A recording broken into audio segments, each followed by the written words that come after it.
All right, welcome to Bet the Edge. I'm Jay Croucher. It is the day of reckoning for the Los Angeles Lakers tonight. Finally kicked off, but we're going to talk about the NFL today, get back into it. So let's bring in Drew Dinsick and Brad Spielberger of PFF. Brad, great to see you today. Sorry that your Chicago Bulls are not participating in the conference finals, maybe 2026. Let's talk about June 1, which is a big day. The salary cap landscape in the NFL. Any teams that you think could make some big moves before then? Yeah, I think the biggest one right now is the Chicago Bears. Add a bunch of extra draft capital, obviously trading down twice during the 2023 draft. The notable one being going from 1 to 9 with Carolina, have an extra first next year, an extra second the year after that. They were very clear that they, did not get enough help at the edge, particularly pass rushers off the edge. And even GM Ryan Poles was kind of on local Chicago radio saying there are options out there. There are veterans, maybe even trade candidates. We saw Zadarius Smith go to the Cleveland Browns, which I'm sure we'll touch on in a bit. I think Chicago is going to be pretty aggressive in this trade market for a top-end edge rusher. Yeah, there's been some non-trivial buzz that Chase Young is potentially on the move from the Washington Commanders, and I don't know if I can find a better fit for you than Chicago in terms of who they have personnel-wise, and a huge upgrade, presumably for both parties there. But that is a fun one to look at. Let's get your thoughts on probably one of, I think, at least the most important questions to answer between now and when we actually kick the season off. The number 2 choice in the NFC right now is going to start someone at quarterback who is an unknown at this moment, which seems impossible to wrap my head around. For the most part, the teams that are at the top of the board have established quarterbacks who we know and can expect are going to give you a solid performance throughout the year. However, the 49ers in the NFC, are going to go off in the 3-1 range, and it could be Sam Darnold. It could be Trey Lance. Hell, they could put Brock Purdy with his reconstructed elbow out there relatively earlier than expected. What are you reading and what are you hearing as far as, how the 49ers are going about their offseason in preparation for potentially starting someone like Sam Darnold this year? Yeah, I think it is entirely reasonable that we see Sam Darnold start a couple games for them. I think Trey Lance is going to get moved maybe before week 1, or if not, it's not really a good sign. It's more a sign they just couldn't find a suitor for him. Not that they all of a sudden, fell back in love with him like they did many years ago. So I think it's a little bit crazy as well. I think we have gone a little bit too far with, Kyle Shanahan's offense being quarterback agnostic and all these things. I get that, to a degree it has shown that it is, but I think we're going to be taking that to an extreme. I think I've told this story on the show before, but it kind of reminds me of like the Chiefs back in 2019 when they kept winning playoff games without an offensive line, and the Buccaneers just absolutely mollywopped them because they couldn't block anything. Like, I think we're kind of doing the same thing here with the Niners. To me on this board, I think a little bit of value has been lost, but Dallas still jumps out to me at 6.5 to 1 here. I just think they got better this offseason. Dak Prescott missed a bunch of games last year. I do not buy this narrative that McCarthy's going to run the ball a ton. I think he's still going to be – he always has been historically a pass-happy offensive coordinator, maybe not to the degree of Kellen Moore, but I think they'll still be, top 10 in pass rate over expected, all those things. Yep, that makes sense to me. With the Niners – I think certainly they have a lower floor than your average team that starts the season plus 350 to win the conference. And looking at the division, they're minus 175 to win the NFC West. The Seahawks are plus 275. Rams plus 550. I'm going to go ahead and write off the Cardinals at 25 to 1. I think the Seahawks are everyone's kind of pick as the team to challenge the 49ers, but with the Rams, do you think the Rams are just done, that there's been too much of a talent drain? Like, I go back to thinking that, this team did win the Super Bowl 2 years ago. Still got the same quarterback, still the two big superstar teammates in Kupp and Donald. But do you think they've just lost too much to really be a contender this season? Yeah, I really do. I mean, I think in particular, look at the trenches, and obviously the offensive line finally caught up to them, last year, and even, was kind of a sore spot even before then. And now it's on paper, probably one of the worst offensive lines in the NFL. And then even with Aaron Donald on the list, and I think he might be the best defensive lineman, maybe defensive player of all time, they have a bottom 5 defensive line in the NFL too. I mean, go look at their depth chart. and tell me a note about a guy not named Aaron Donald. Tell me a stat about him, where he played college football. Tell me anything about a single guy in that lineup, and I probably wouldn't believe you. And you look at the secondary, it's not much better. So, yeah, I think they're going to be a bad football team. I'm not betting unders. I'm afraid of the floor of a Sean McVay, like you mentioned. You still have Stafford, Kupp, and Aaron Donald, but I would be shocked if they're a playoff, contender. I was going to try to come up with some funny fact, but I got nothing on any of these guys. Bobby Brown III, maybe he is better than we all think. Who knows? But no, I think so. So if we kind of go through the mental exercise, the Seahawks definitely maybe lacking a little bit of the elite upside to take on the Niners in the NFC West. So if we kind of accept the idea that the market is relatively correct here, that the Niners are going to get into the 11-win range, get back into the playoffs with a relatively high seed, and they're going to potentially do it with the likes of a Sam Darnold or even just a three-headed monster between Darnold, Lance, and then Purdy. Does that open the door for an obvious bet on Shanahan Coach of the Year, or what do you do with that information if we kind of try to synthesize? Yes, the Niners are going to be great, but they're going to be doing it without a quarterback. It's a good question. I think you do start to wonder, has he fallen into that bucket of it's impossible for him to win Coach of the Year now, right? Where we hold him in such high regard that, Bill Belichick obviously hasn't won it in, however long. He might just be in that group of coach where it's just impossible for him to win it, but he should be. Look, if they do win this division, if they're a 2 or 3 seed, maybe even a 1 seed somehow in the NFC, he should be, one of the favorites in this, in that race. But I'm sure the odds aren't too great. I haven't checked, but I'm sure they're not great.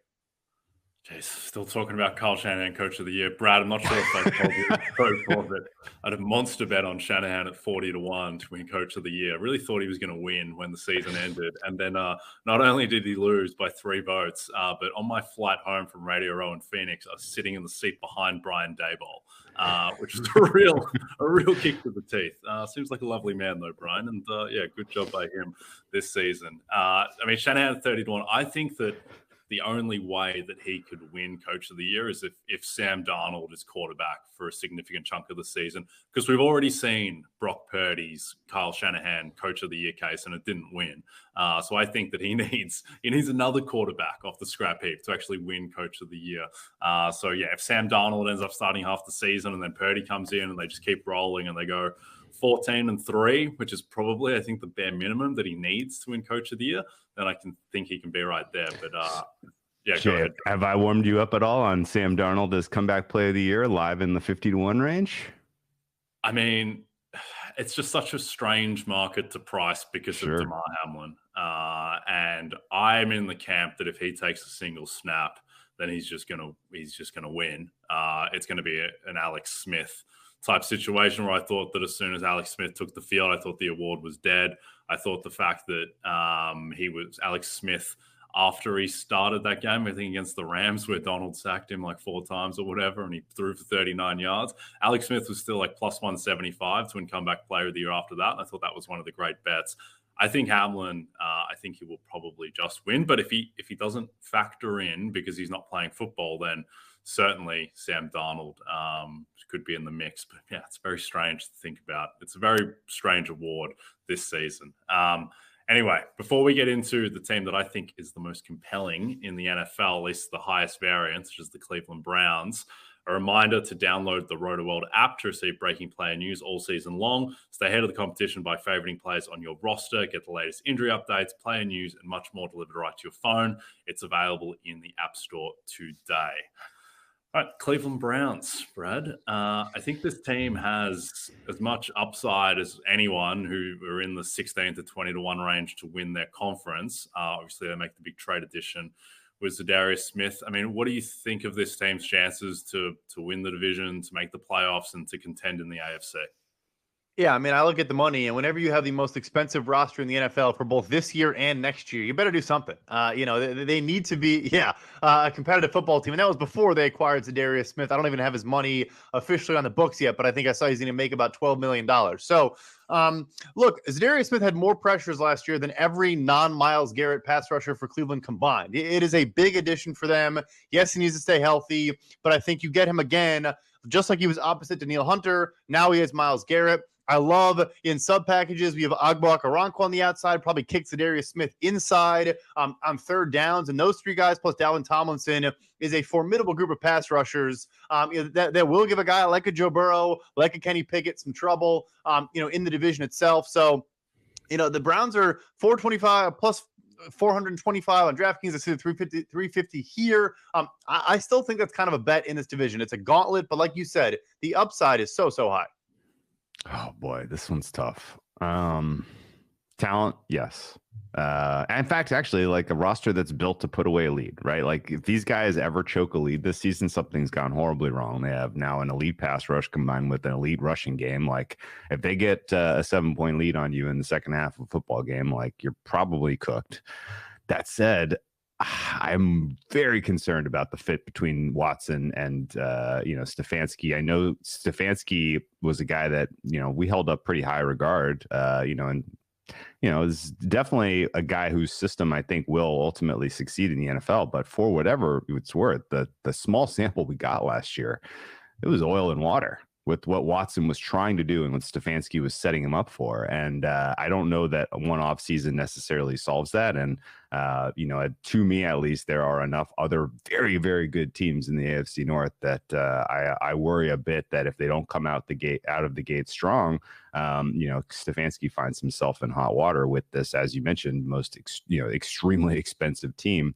Browns start out hosting the Bengals. They go at the Steelers, host the Titans, host the Ravens. So they get all three of their divisional foes in the first 4 weeks of the season, 2 of them at home. So presumably you don't have to deal with the wicked, Lakeshore wins in division with some of those home games falling earlier on the calendar. But if this offense doesn't get off to a flying start, I think we're talking about serious questions swirling on their bye week, week 5. So I'm not going to get involved with the Browns at this point. And, I almost need to see Watson prove me wrong that he's going to fit in this system before I ultimately just cave in and upgrade them as far as power rating. Are you going to get involved with the Browns earlier than that, Jay? Probably. I mean, it's a difficult way to find. It's difficult to find ways to bet the Browns outside of the division. I think just the AFC price. I think every team in the AFC it's just difficult to find value because you're dealing with the Chiefs, the Bills, the Bengals, the Ravens. There are just so many great teams. Not even to mention teams like the Jets and the Chargers and the Jags. It's just absolutely loaded. I think the good thing about betting the Browns though is that you just need one thing to go right for them to be a juggernaut, and that's for Deshaun Watson to get back to being a top 5-7 quarterback. Whereas if you look at teams who are similarly priced in the outright, like say the Broncos, you need Russ to get better again. You need the defensive line to lift. You need skill position players like Cortland Sutton to take a lift. Like with the Browns, Brad, do you think that the rest of the roster is in such a spot that if Deshaun Watson just gets back to being, say, a top 8 quarterback, that all of a sudden that's a potential Super Bowl team? Yeah, 100%. I think the big thing was the defensive talent was always there. Not always there. They got better. But Jim Schwartz is probably one of the bigger, defensive play caller upgrades of the entire offseason. Like a lot of people are falling in love with Miami because of Vic Fangio for good reason. Jim Schwartz, in my opinion, is kind of in that caliber of coach. So, yeah, I really do. You add some more tertiary receiving weapons, beyond, just Amari Cooper. Like you said, if he goes back to top 8 status, I do think they have juggernaut potential. Okay. Cleveland Browns. Not the most fun team to bet on, I have to say. But there might be some value there to win the division. All right. Every season is draft season. Get your RotoWorld Draft Guide bundle today and dominate your football, baseball, and basketball drafts. Packed with profiles, rankings, projections. Order today and get all 3 RotoWorld Draft Guides for the price of 2. Plus use promo code Barry and save an extra 20% at checkout. All right. We're going to do what no other podcast or content kind of operation has done so far this offseason. Let's talk about the Tampa Bay Buccaneers. Maybe we just own this space for the next few months. Just talk about Bucs offseason. They are plus 500 to win the NFC South. They are the 4th favorite to win, I think pretty fair to say, the worst division in football, with the Jags propping up the AFC South.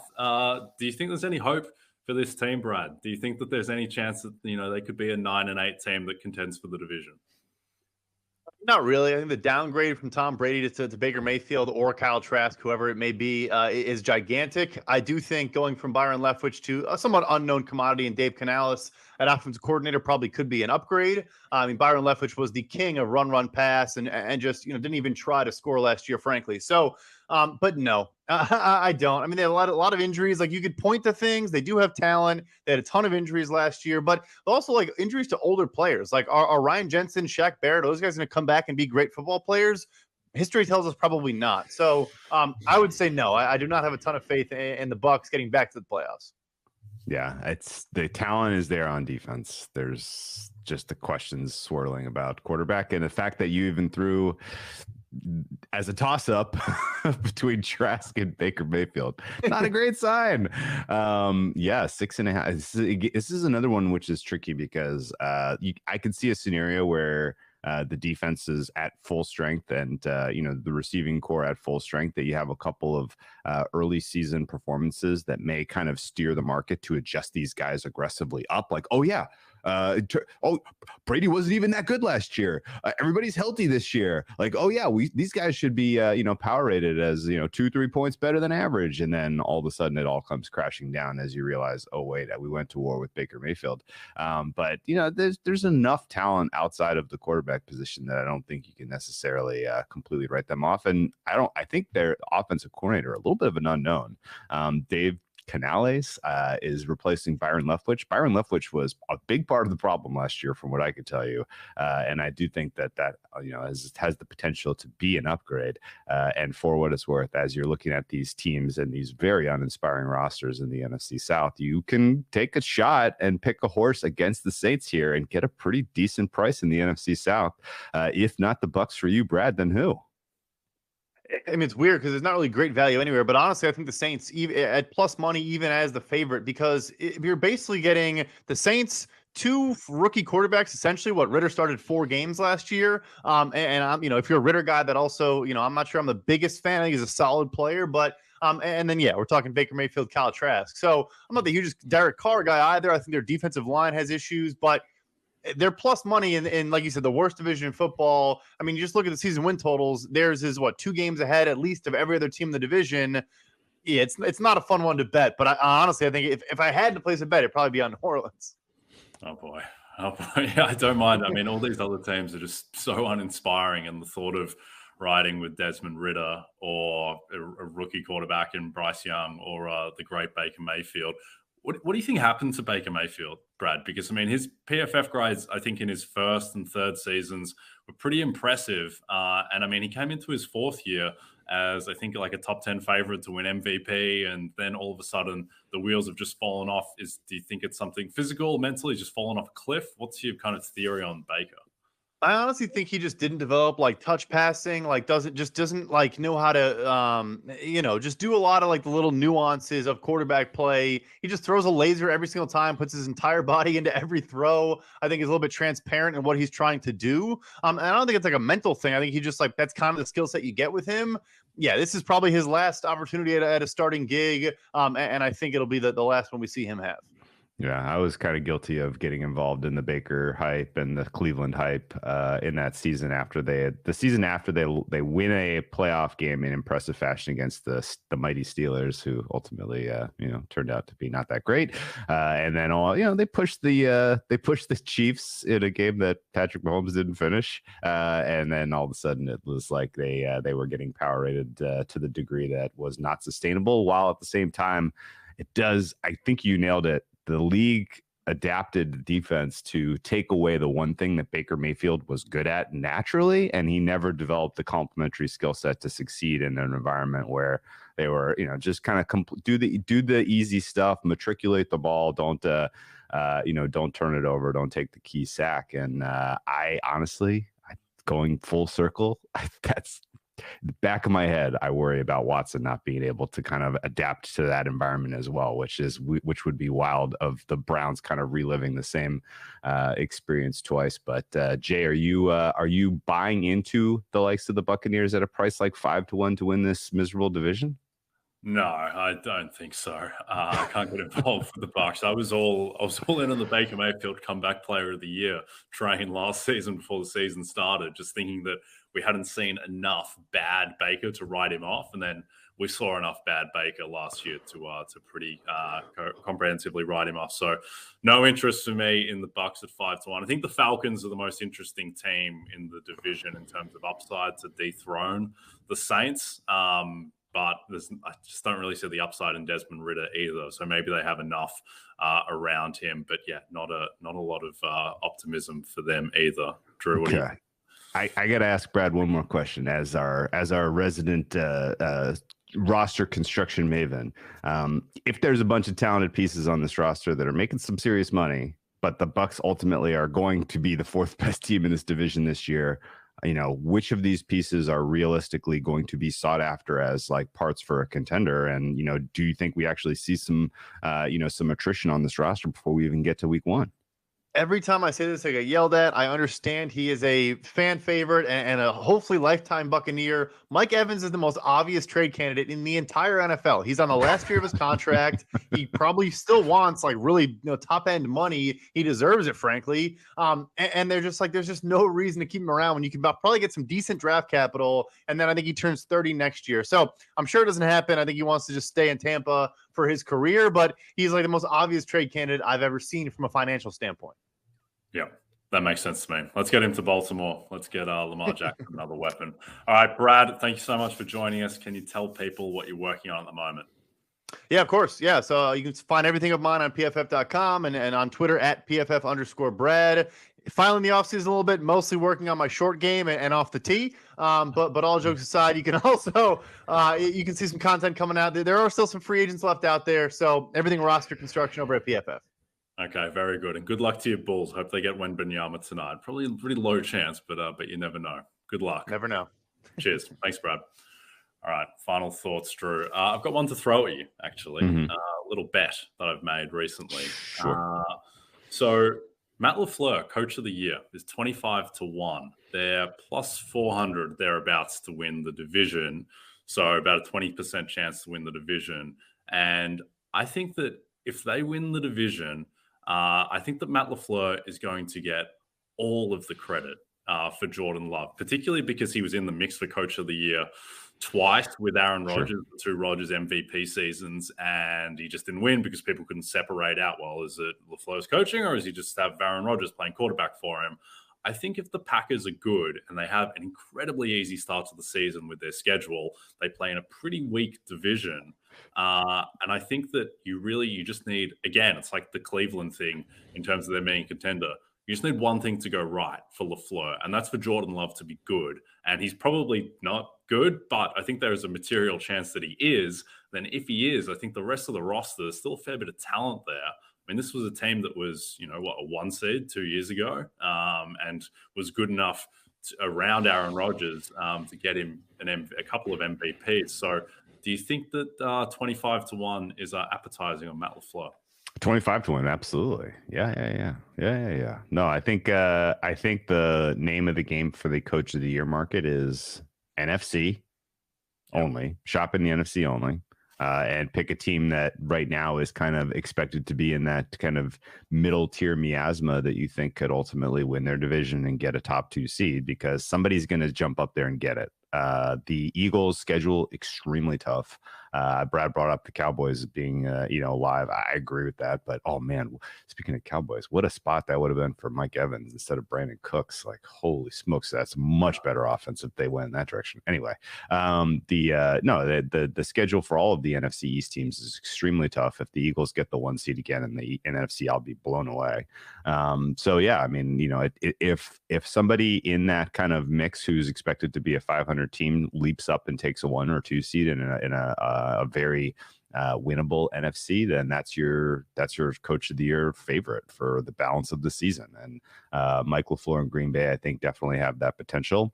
The only kind of counter I can offer you is that they still have Joe Barry as the defensive coordinator, and he does not really seem to understand how to work with the parts that he's been given. And so if the defense does not gel and play a lot better than they did last season, then it is going to be very much up to Matt LaFleur developing Jordan Love aggressively to get wins. So that's maybe the only thing that I would think of, is that LaFleur kind of has to succeed in spite of his defensive coordinator and develop his quarterback. I like it. Well, three things. One, great use of miasma. I didn't have that on my bingo card. Two, I think coach of the year, it's largely, you're looking at teams who are projected in like the 6 to 9 win range to improve by 4 or 5 wins relative to expectations. And Green Bay are right in the middle of that, where their over-under is like 7.5. And if they get to 11 or 12 wins, then LaFleur is right there. Yeah. And the big thing with coach of the year is you're looking for teams who make that kind of improvement and that leap where you don't have a superstar quarterback stealing credit from you, because this award so rarely goes to a team with a superstar quarterback, because it's the Rodgers thing where you just can't see, people don't know how to separate credit. And so there are exceptions like Belichick and Brady, but that was Bill Belichick. Lamar Jackson and John Harbaugh won the year that Lamar won MVP, but I think that was such a unique offense, and Lamar kind of emerged from nowhere where he wasn't established as a superstar before that Harbaugh got a lot of the credit. So I think LaFleur, he kind of fits the mold there. And then the third thing is that right now, basically the two favorites for the award, Matt Eberflus and Dan Campbell. And if LaFleur wins the division, then he's knocked out the two favorites because they can't win if LaFleur wins the division. So I think there's a lot of things pointing to Matt LaFleur. He's 30-1 on MGM. So I think that is absolutely a bet. So go Pack, go. All right, we are done. Don't forget to check out NBCSportsEdge.com for more information to help you with your wagers. Thanks again to Brad Spielberger from PFF. Thanks to you, Drew Dinsick. For myself, Jay Croucher. Me and Drew will be back tomorrow. Cheers.